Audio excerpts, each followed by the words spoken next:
Solapur news 24 मध्ये आपलं स्वागत आहे। आजच्या प्रमुख बातम्यांवर एक नजर टाकूया।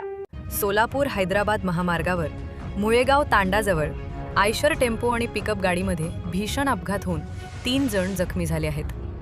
हा अपघात बुधवार दिनांक 13 मे रोजी दुपारी 2 वाजण्याच्या सुमारास महाराजा हॉटेलजवळ घडला।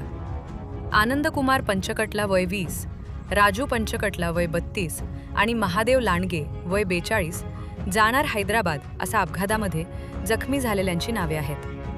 अपघातानंतर परिसरात मोठी गर्दी जमली होती। मिळालेल्या प्राथमिक माहितीनुसार आयशर टेम्पो हैदराबादहून सोलापूरकडे येत होता, तर पिकअप गाडी सोलापूरहून हैदराबादकडे जात होती। दरम्यान मुळेगाव तांडा येथे पिकअप चालकाचे वाहनावर नियंत्रण सुटले। त्यामुळे पिकअपने डिवायडर तोडून समोरून येणाऱ्या आयशर टेम्पोला जोरदार धडक दिली। धडक इतकी जबरदस्त होती की दोन्ही वाहनांच्या समोरील भागाचा चक्काचूर झाला। आवाज ऐकून परिसरातील नागरिकांनी घटनास्थळी धाव घेतली। स्थानिकांच्या मदतीने जखमींना वाहनातून बाहेर काढून रुग्णवाहिकेद्वारे सोलापूर येथील शासकीय रुग्णालयात दाखल करण्यात आले।